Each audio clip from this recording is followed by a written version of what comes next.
Rodeo Hills, Backstate, Alfonso, Cavite. Ayan, pagpasok mo dito sa main entrance, main road. So ayan, meron ditong lupa na 396 square meter. Second lot, start dyan. Sa corner na yan, bibilang ka ng pangatlo dyan. 7.5 per square meter. So medyo maulap ha, medyo pagi ang loob. Ayan, so ang ganda, lamig. Ito mismo yung main road niya, pero may mga access road niyan. Yun, kakaliwa kanan ka, mayroong sementado, mayroong rough road, pero malalapit lang dyan yung bakanting lupa. Meron naman dito siguro mga third lot from the main road, 512 square meter, 6,500 per square. So maganda ang view nun. Mayroong isang 400 square meter, perfect view, 9,500 per square. Yan, dito yung daan sa kaliwa na to. Yan, medyo ulap, medyo mapagi. Yan, hindi rin makikita.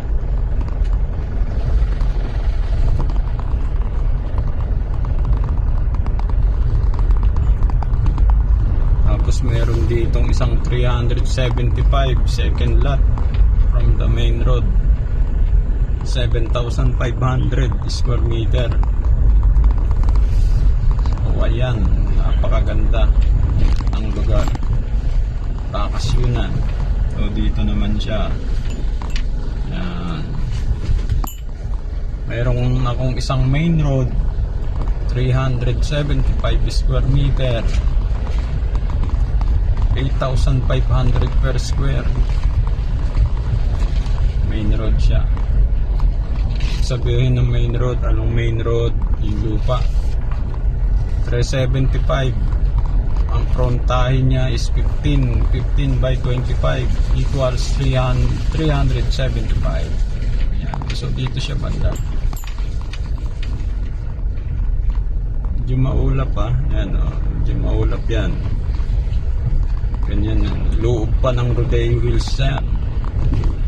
Mas lalo na ron sa highway, sa overlooking, wala ka nang makikita kahit kasalubong mo. Medyo ingat-ingat ka na sa pagdadrive.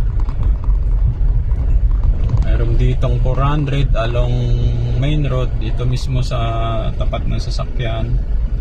Ito mismo 400 square meter, 15,000 per square. Yan yung mga lupa na hindi pang benta. Pag may kumagat, okay lang. Yan, 400 yun, 400 square main road kasi morning sun. Dito yung isang 375 na 8,500 per square, 15 by 25 equals 375 square meter. Yan, lahat ng mga sinabi kong lupa na yan ay titulado.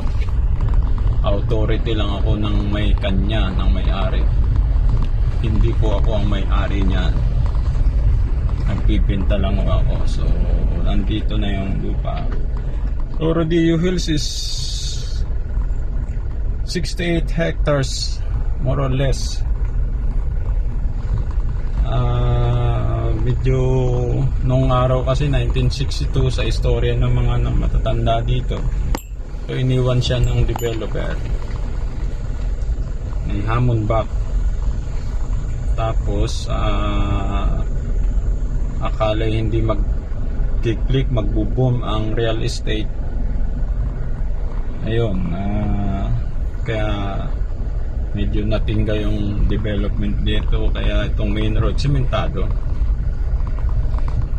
Andito na yung isa kong binebenta na along main road. Ayan, so may mga sako-sako na yan. Andyan yun. Yan yung 8,500 per square. So malayo pa yan, hanggang doon pa yan sa dulo. Medyo maputi ka. Hanggang doon pa yan. Siguro mga more or less 250 houses na yung nandito na nagpagawa na mga nakatira dito, bakasyunan, farm. Dito kasi walang minimum cost ng construction ng houses. Ibig sabihin, kung kahit kubo ilagay mo sa lupa mo, okay lang. Hindi katulad ng Splendido, Royal Tagaytay, minimum cost ng bahay is 3 million bago ka makapagpatayo. Required. Dito sa Rodeo Hills, kahit mag-farming ka, magtanim ka, maglagay ka ng kubo, so ikaw yung masusunod, walang cost ng bahay. Yung nabentahan ko dito, halos di ko na rin mabilang. Minsan may kubo lang, tapos tinataniman nila. Yung iba naman nagpapatayo, bakasyunan. Yung iba talaga dito na nakatira. Tulad nito, yan sa may naglalakad na yan, kliyente ko yan. Ayan o, kapitan ng ano yata to, Tondo. Ayan, ganda ng bahay niya, may swimming pool yan. Lupa lang ang binili sa akin yan, nagpatayo na siya.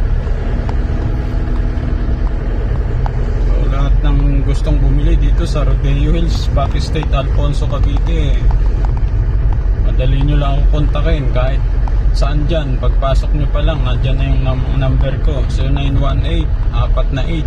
0918-448-064. Pwede rin tumawag sa Globe, 0927-645-38. 1 yung huli. Sige. So, medyo maraming tao dito. May meeting.